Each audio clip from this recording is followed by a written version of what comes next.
BFM TV. On va tout de suite dans les Landes pour écouter le préfet qui fait un point de situation. Plutôt favorablement. La nuit a été active, bien sûr, pour les sapeurs-pompiers, mais sans reprise majeure significative.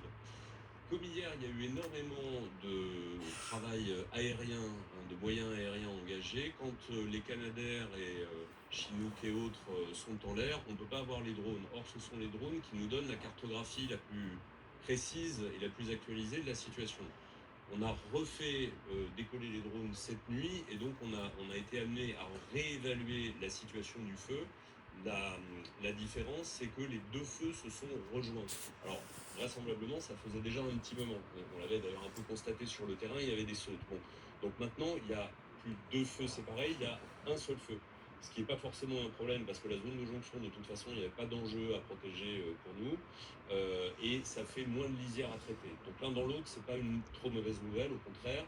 Et on a réévalué aussi l'ensemble du périmètre de surface parcouru par les flammes, c'est 1700 hectares. Voilà, donc le chiffre actualisé, c'est 1700 hectares, mais ça ne veut pas dire 100 de plus qu'hier. Ça ne traduit pas une évolution nette, c'est nous qui avons réévalué l'enveloppe. Voilà. Alors, le travail d'aujourd'hui, il s'inscrit complètement dans le prolongement de ce qui a été fait jusqu'à présent, c'est-à-dire d'abord et avant tout le traitement des lisières qui sont encore problématiques. Donc sur l'ensemble du linéaire, on va dire qu'il y a un petit tiers de lisières instables. Et les points principaux, évidemment, c'est ceux pour nous qui sont à proximité des habitations, c'est-à-dire à l'ouest de Luglon, bien à l'ouest, voilà. J'essaye de revisualiser sur la carte, à l'ouest de Luglon, et puis au nord de Garin. Voilà, où là, il y a une lisière assez grande qui est encore à traiter. Voilà le travail d'aujourd'hui, donc dans des conditions météo, on ne va pas épiloguer sur la météo, mais généralement on a plutôt eu des déceptions, donc on ne va pas trop compter dessus, mais a priori ce qu'on nous annonce pour aujourd'hui, s'il n'y a pas de pluie, il y a un temps qui est quand même plus favorable, des températures pas trop élevées, à monter à 28-30, donc c'est déjà encore un peu moins qu'hier, avec une humidité qui reste à des niveaux intéressants, donc a priori, c'est des conditions qui sont plus favorables pour travailler. Voilà, et puis après, le colonel pourra détailler ça mieux que moi, mais on continue. Donc le travail de lisière, c'est un mix de toutes les techniques qu'on utilise. Il y a à la fois du noyage, du travail de terrassement avec les bulles, et puis également des contre-feux, des feux tactiques, ce qui s'appelle selon l'opportunité de ce qui est le plus approprié.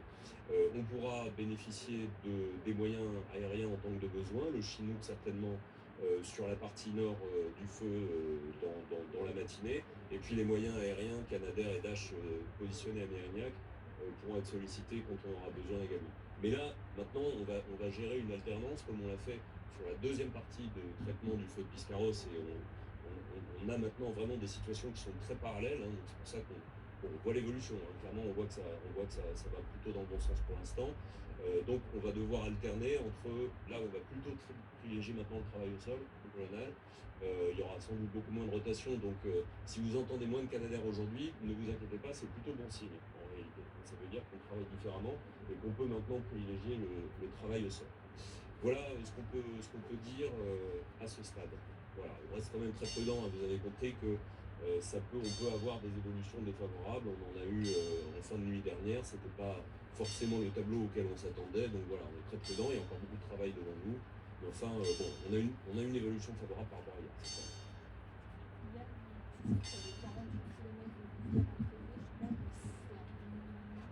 C'est un peu moins, je ne sais pas mon colonel, si on a refait le calcul, on va le refaire, mais ça va faire quelques kilomètres de moins, hein, ça va faire une quarantaine, on va dire.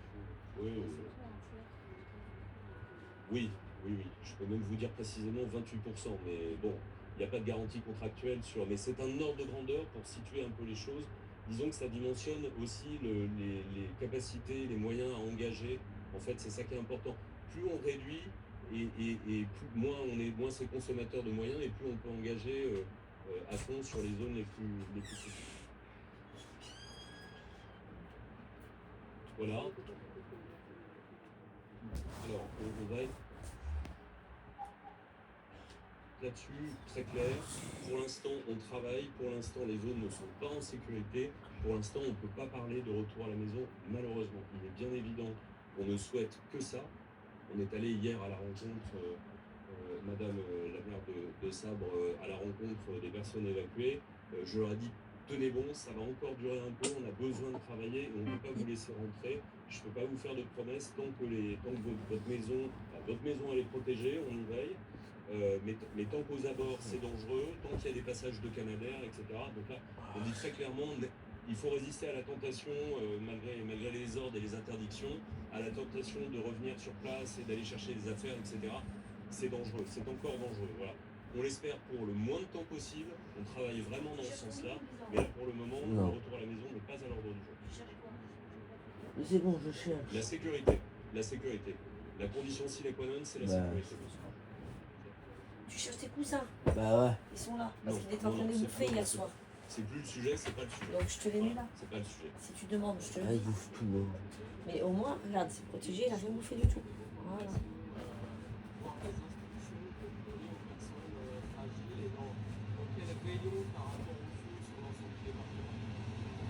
Non, on n'est pas sur un épisode aussi important que celui de Biscarrosse, et à plus forte raison que les feux de Gironde. Donc, les personnes vulnérables qui présentent des pathologies, des bronchopathies, etc., qui le savent généralement et qui ont des symptômes, là bien sûr il faut consulter, c'est évident, hein, il faut voir son médecin traitant, voir le cas échéant appeler le 15 si on a vraiment des difficultés, mais il n'y a pas de mesure, disons que c'est de la prévention classique. Il faut toujours porter un masque si on le souhaite, hein, ça ne fait pas de mal. C'est bon pour vous? Merci à tous, merci. Voilà donc pour ce point de situation du préfet des Landes, Gilles Clavreuil, qui nous apprend ce matin, et c'est une bonne nouvelle, qu'il n'y a pas eu de reprise significative au cours de la nuit. Il nous informe que ce sont désormais 1700 hectares qui ont été parcourus par les flammes. Alors il nous dit que ce n'est pas forcément une progression, c'est en fait la réévaluation du nombre d'hectares grâce aux drones qui ont été lancés cette nuit. Les deux foyers en fait maintenant se sont rejoints pour former un seul et même foyer. Il indique notamment que les 650 personnes évacuées ne pourront pas encore rentrer chez elles car la situation est encore dangereuse, notamment à cause du passage des Canadair et du Chinook, l'hélicoptère australien qui sera déployé dans la matinée, Marie. On va retrouver Olivier Galichet parce que ce que l'on comprend, Olivier, quand on entend le préfet, c'est que, bon, c'est plutôt favorable, mais qu'à tout moment, en gros, ça peut redevenir défavorable. Et ce qu'expliquait le préfet, c'est que désormais, c'était un travail au sol de la part des pompiers qui allait être privilégié plus que notamment le travail des Canadair. Pourquoi? Exactement. Alors, la situation est plus favorable. Alors, pourquoi le travail au sol? Parce qu'il va falloir aller chercher les souches qui sont dans tout ce qui est tourbe. Il va falloir gratter, faire les lisières et qu'on n'a pas forcément besoin d'utiliser des gros moyens aériens pour faire ça. Et c'est pas forcément le plus efficace. Donc là, c'est un travail beaucoup plus fin. Et puis, il faut aussi qu'on garde notre potentiel parce que les journées sont longues. On a encore des situations qui peuvent être délicates sur certains feux, et pas que en Gironde ou dans les Landes, mais sur l'ensemble du territoire français. Donc il ne faut pas nécessairement tout de suite utiliser des avions pour faire ce petit travail qui est fin et qui finalement est beaucoup plus efficace à Tu veux terre. que je fasse un petit café? Merci beaucoup, Olivier. Ouais, Il y a encore beaucoup Non, de travail Prince. pour les 550 sapeurs-pompiers qui sont toujours Non. mobilisés sur Et cet incendie dans les Landes. À 8h08, On a on dit voulait non. aussi vous parler de ces violents orages qui ont touché le sud-ouest du pays cette nuit.